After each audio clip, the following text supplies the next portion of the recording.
Welcome to Moments with Marianne. I'm so delighted we're spending this time here today.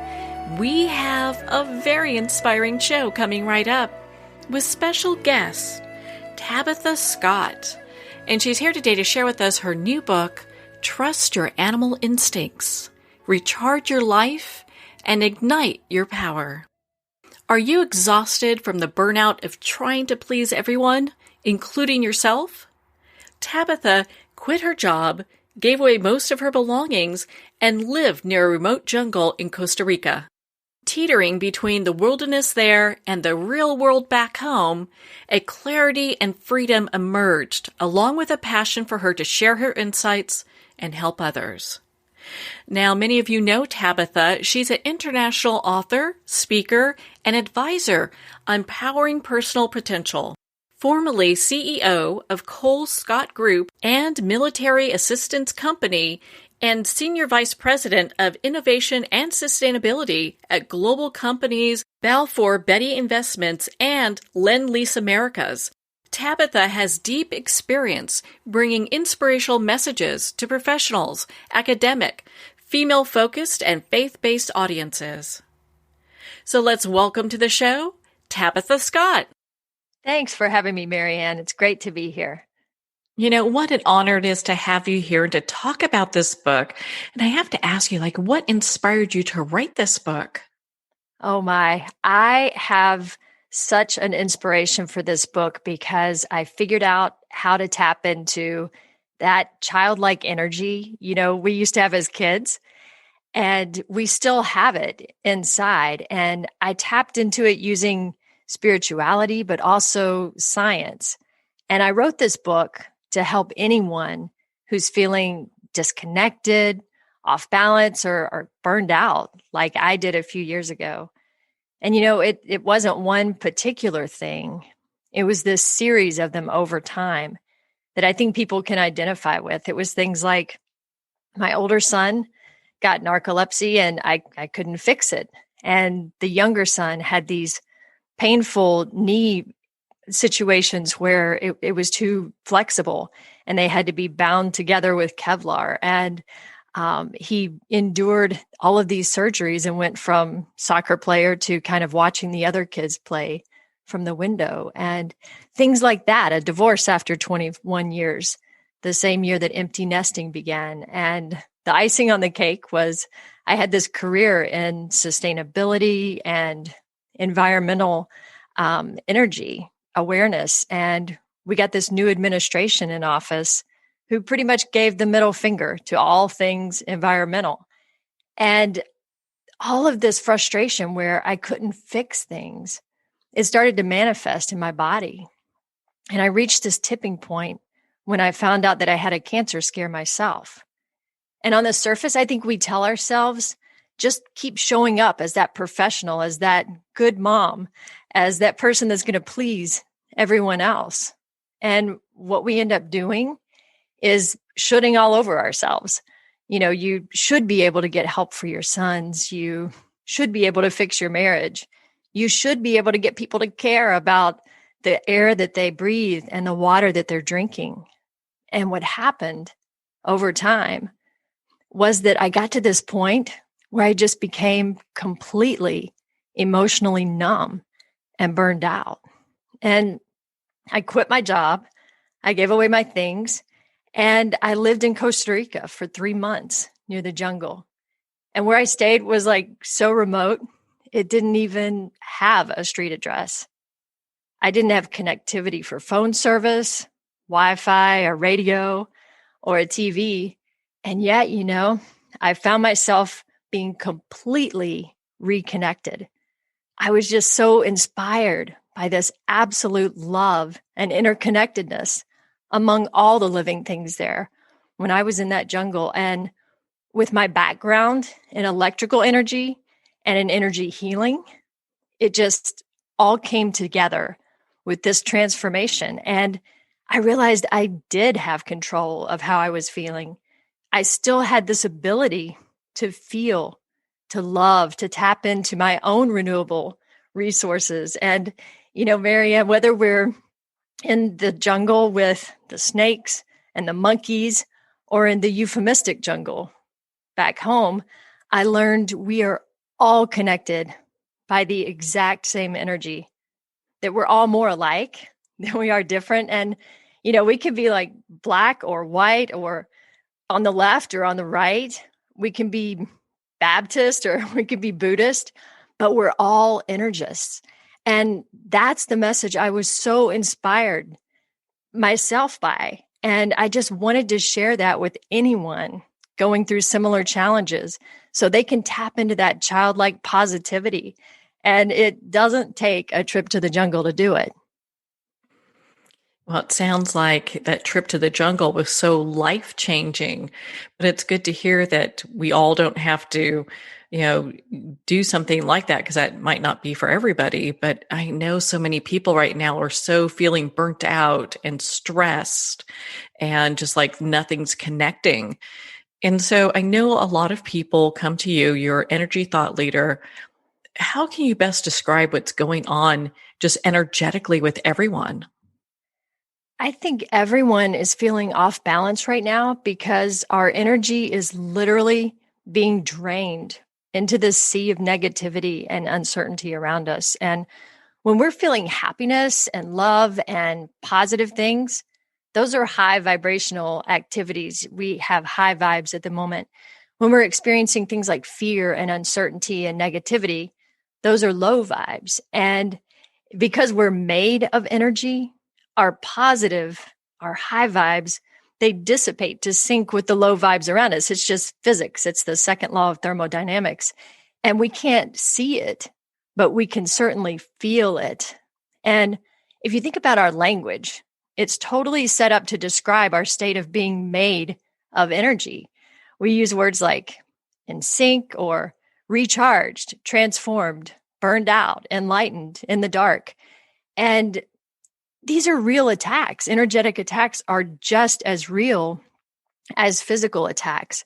If you see someone coming at you with a bat, obviously you could defend yourself. But since we can't see these energetic attacks because we can't see this negativity around us, we have to learn to trust our animal instincts, trust our intuition and our feeling in our gut. That sick feeling you get in your gut, that's an energetic attack. And so realizing that, recognizing it, and protecting yourself. So when we look at all that, what are some things some people can, you just identify with going, gosh, you know what? I think I need to really kind of recharge here. What are some like warning signs? Yeah, I think one of the things that people can really do to stay positive is to take note when you're doing something that makes you happy. And what I mean by that, like as a kid, I don't know if this happened to you as a kid, but my mom would turn on the front porch light to let us know, hey, it's time to come in, because we would get lost in our activities and in our games and in our fun. And what are the things you're doing where you lose track of time or you forget to eat and you look up and you're like, oh man, where did the day go? Find out what those things are. It might be art, it might be music, it might be hiking, it might be cycling, whatever it is, and do more of them because you're in a high vibe state at that point. And that helps you to stay in a high vibe state. And then the other things we can do, there are a lot of techniques that I put in my book, but one of them, I recently advised an ER physician who's dealing with a lot of both energetic attacks as far as the uncertainty and fear, as well as the physical threat of the coronavirus pandemic. And this works for emotional or energetic attacks, as well as, when things are really bothering you in general, like at work, put up an invisible shield. And what I mean by that is literally in your mind, put a shield of light around yourself and allow those forces, those negative vibes to just go around you, just slip around you. And I caution, don't put up a barricade, which traps you in and it keeps other people from getting into you. It traps your love from getting out. Put up a shield like warriors do. And that way you're prepared to defend yourself, but you can put it back down and not close your heart or yourself to other emotions or other things around you. Yeah, gosh, that's so important, just to be able to do something, like that. And I know you touched on something earlier. You talked about should. And in your book, you talk about the should monsters. What is that, and how does that relate to burnout? Yeah, so the should monster, it's a concept that I came up with to help people depersonalize what's happening to them and what's causing burnout. And the first big thing that we all share with it is the technology today. Currently we have this constant barrage of ads, of news on 24/7, our emails, we have our mobile devices on 24/7. And all of these things are telling us who we should be and how we should think and what we should look like. And our brains haven't had time to evolve fast enough to adapt, like our attention spans. One of my favorite stats that I like to use when talking to groups is, a goldfish has an attention span of 9 seconds. An 18-year-old American has an attention span of 8 seconds. Now, take into consideration that the technological change during the year 2000, the whole year of 2000, now is replicated every 30 seconds. It's absolutely impossible to keep up with that. It's exhausting. And so quite literally, burnout was classified as a syndrome by the World Health Organization in 2019. Now, layer on the shoulds from our upbringing, our society, our religion, our work, our friends, our family. And what we end up doing is allowing everyone to should on us. And what's worse, we should all over ourselves, right? And I have this friend who is a counselor, and I was talking to her about how do I articulate this? It took years to understand how to communicate all of that through language. And she said, well, when working with children and when working with people in unhealthy thoughts or in ways that aren't healthy for them, we name it something. And that way it depersonalizes it. And so I named it the should monster, this whole bit of these attacks coming at us. Sometimes they're from others. Sometimes they're from ourselves, especially us type A people. And we're very hard on ourselves. But we have to depersonalize it by naming it the should monster. And that way it's easier to let it go. I love that. And I know you also talk about the snake story. And I'd love for you to share that with our listeners. It's funny because I don't love snakes. Well, I like all of God's creatures, but I'm not a huge fan. I still get creeped out or a little bit scared when I first see them. But I was in the process of asking for guidance when I was in the midst of that burnout. What should I do? I have this job that I love, but it seems like nobody cares about the environment. I have all this stuff going on with my family.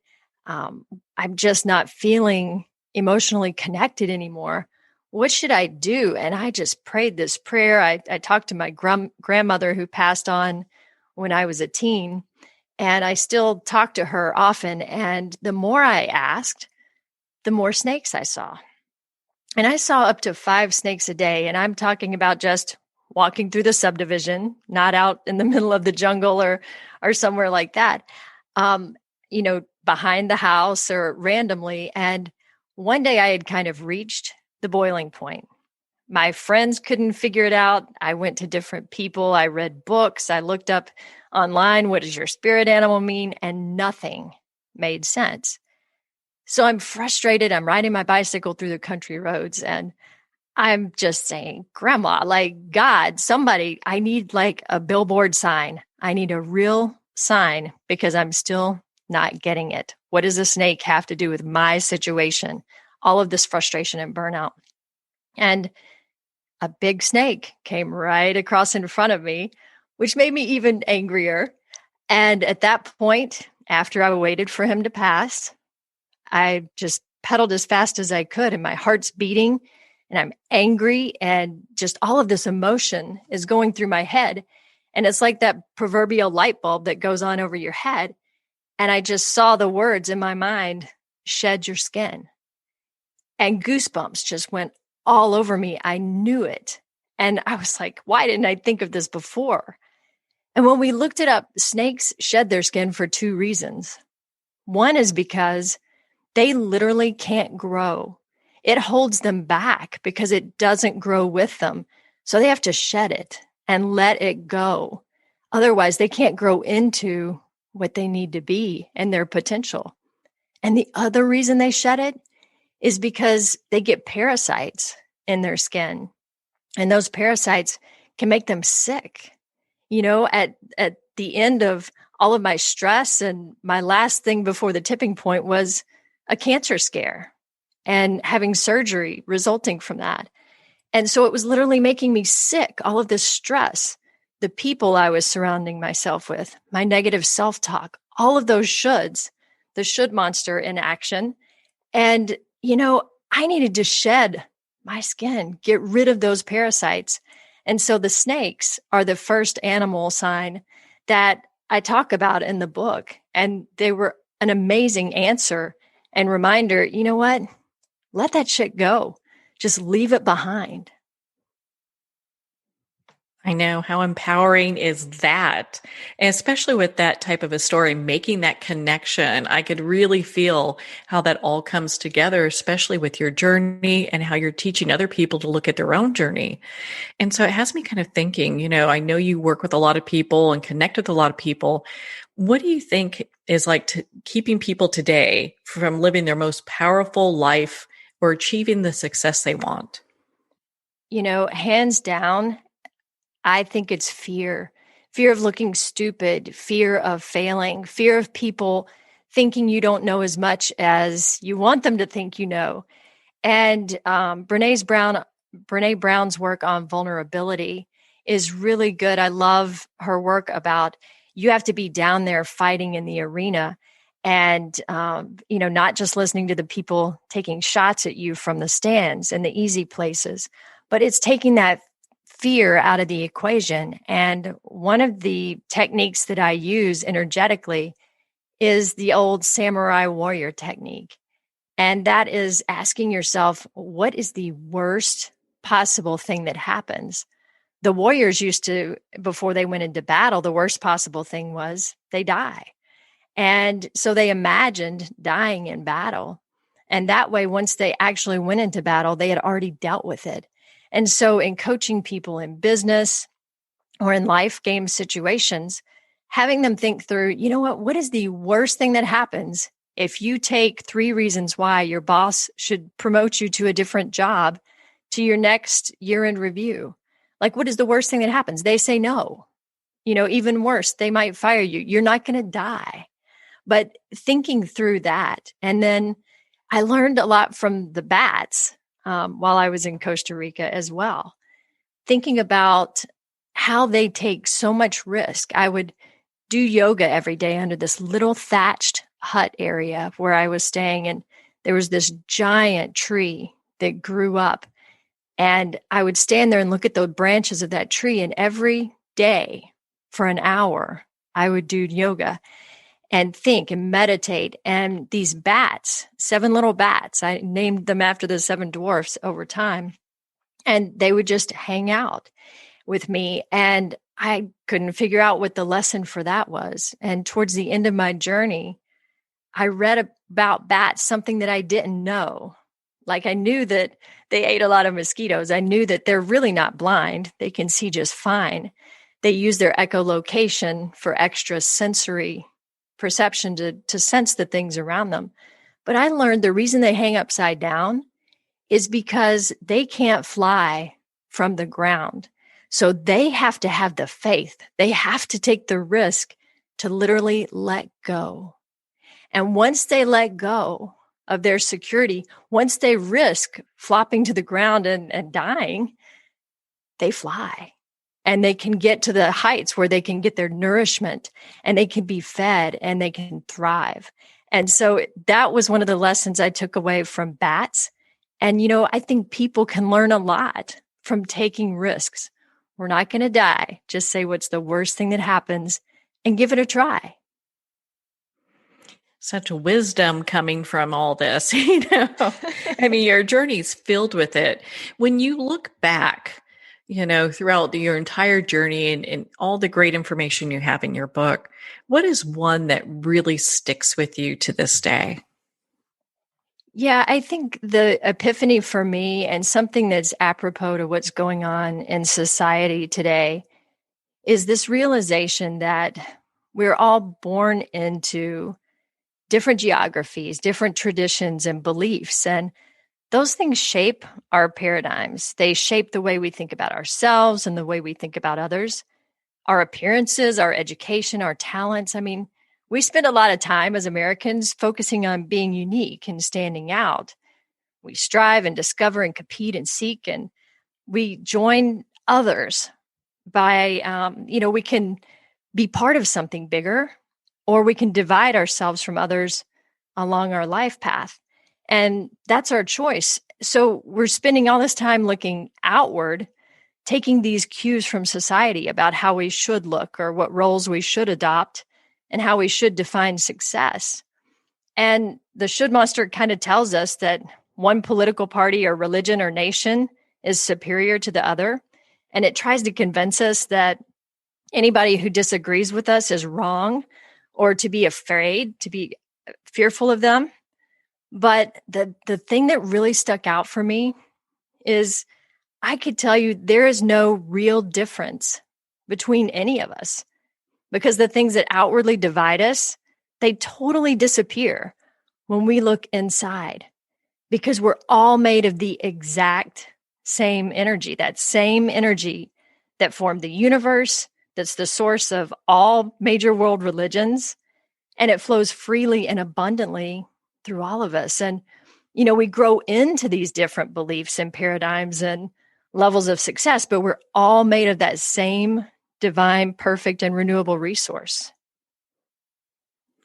Yeah, when we look at it from such a vantage point like that, I mean, my goodness, it really breaks it down in a way that we're all human. Let's, it kind of puts aside all these barriers that people build up for themselves.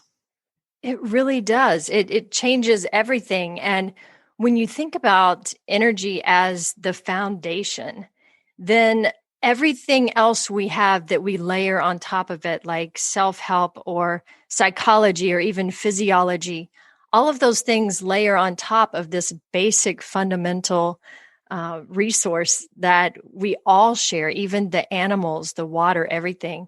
Nikola Tesla said, if you want to find the secrets of the universe, think in terms of energy and frequency and vibration. And when you look at the universe as just being living energy, and think about like what Einstein said about energy can't be created or destroyed, it just changes forms, then it explains things like life after death, or astral projection, or being able to, these synchronicities that we all experience at one time or the other. Life becomes so much more magical when we look at it that way. And I don't know, I know you probably feel the same way, but I want to live in that universe, We do live in that universe. We just, have to remind ourselves that we get to tap into it. And it's such an exciting message that you don't need to pay anyone. You don't need to do a certain rite or ritual. All of those things are, these methods that we've developed over the years are ways that we can tap into, or ways to help us share that positive energy. But all we need is just what's already inside, without any agenda. So you talk about tapping into this positive energy. What are some examples that people can use? I know we've gone over a few already, that just people can use on a daily basis to maintain that high vibration state.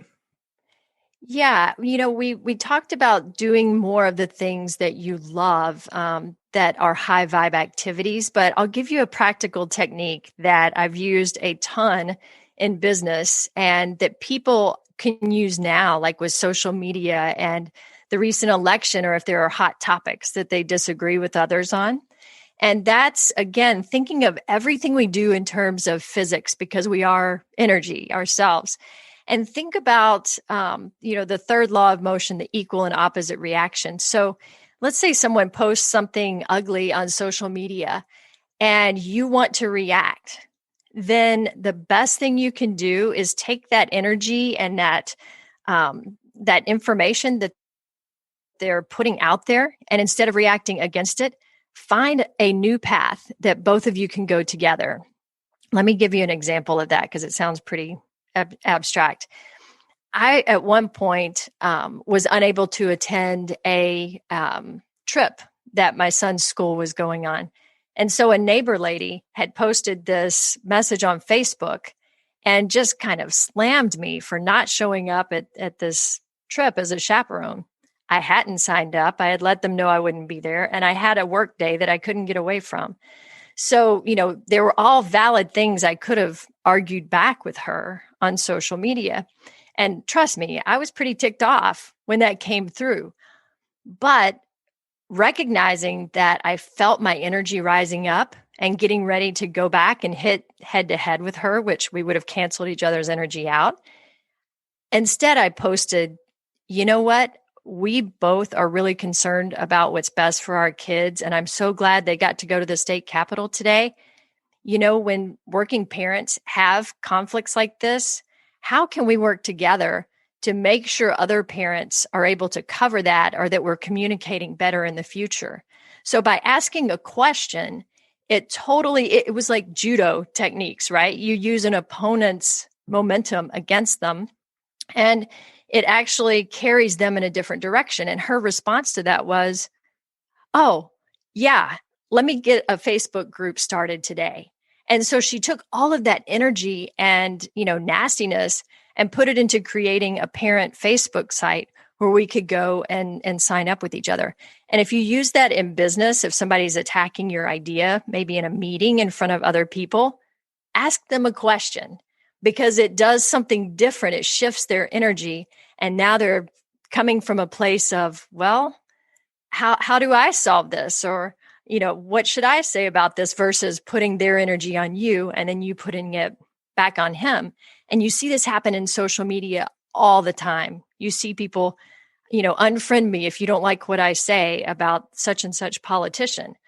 And that's not really necessary, because if you're all interested in things like health or education, you're all loving your own paradigm that you grew up with.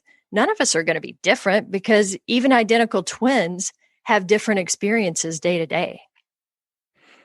What a great way of handling, situations like that, so they don't become conflict, but they really become more of problem-solving situations where people can come together and collaborate. I love that. And what is the worst thing that happens? If you ask them a question in the heat of the moment, the worst thing that happens is that they take a pause to think for a few seconds. And if nothing else, it gives you a few seconds to think of your next move, Yeah, you're not, you're really kind of just allowing them to either correct it or not even correct, but really come up with solutions, or to continue on whatever path they're on. But it's nice because it really it gives people a new perspective, because it's so interesting when we look at, our path. Everyone's always focused on my path, my path, my path. Rarely do they understand maybe, what's going on with somebody else. We have no idea what's happening. So we have no idea what's going on with their path.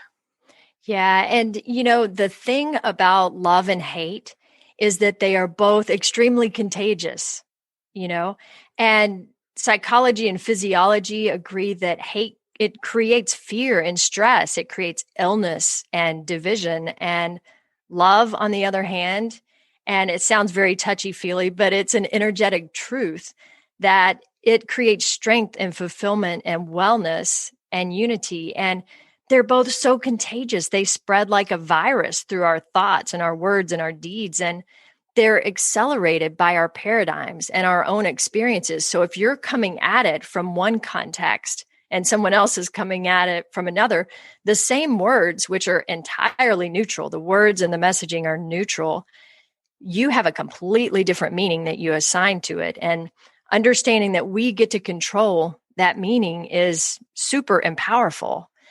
the more we're empowered to do that, the more we can create our own positive state of being and maintain it. Yeah, what an empowering place to come from. So, what would you like readers and our listeners to take away from your book? I think the most important thing to take away from it is, I like to say there's three things that you can remember. Number one, stop shooting on yourself. Just let go of those things that make you feel stressed out and disconnected or negative. Let them go and identify that as the should monster and just protect yourself from it. And then start trusting your intuition. Number two, it's really important to practice tapping into it and follow your heart in addition to your mind. And I'm saying that as someone who has worked with numbers and logic and engineering my entire career. So to me, making that shift to follow your heart and realizing that because we're made of energy, it is valid. It's not about being spiritual or scientific, logical or emotional. It's all of those. There's no exclusivity in how we should feel. And so energetically, science proves our thoughts and emotions drive our health in our physical bodies. There's a great book by Dr. Candace Pert, Molecules of Emotion, that talks about that.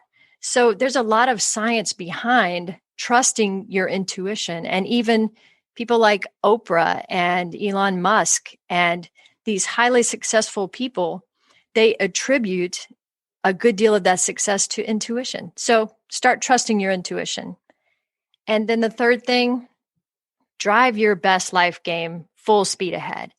I see so many people getting stressed out. I don't know what I want to do, or they've lost their job and they can't figure out exactly the career they want. And I say, don't stress about that. Just focus on your current life game. What makes you feel good right now, or at least a little bit better? And that helps your vibe get a little better and you're in a little more positive place. And each day, things will be revealed to you. If you ask the universe, if you ask yourself, if you start letting go of things that stress you out and start listening to your intuition, it will come to you exactly what you're supposed to be doing. And it's okay to take some time along the way and just feel good in that moment. Well, Tabitha, my goodness, we could talk all day. I love your book. Thank you. Trust your animal instincts. What a great read. Where can our listeners connect with you and learn more about the work you do in your book and be part of your community? Absolutely. They can go to powering-potential.com and reach me there. And they can also get the book on Amazon. They can get it at Barnes & Noble online. And on my website, it has information about the book and about how to tap into your own energy and stay positive. Well, Tabitha, thank you so much for taking the time to be on the show with us here today. Thanks for having me. I'm thrilled to be here. Well, thank you, Tabitha. It has been such an honor to spend this time with you and to talk about your new book, Trust Your Animal Instincts, which is now available on audiobook, which I absolutely love. The book's available at Amazon, Barnes & Noble, and all indie retailers. And if you don't see it on the shelf, ask for them to order it. Again, if you'd like to connect with Tabitha, you can at powering-potential.com for more information. Well, we're at the end of our time today.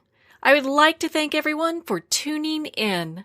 You're listening to Moments with Marianne. And remember, make every moment count.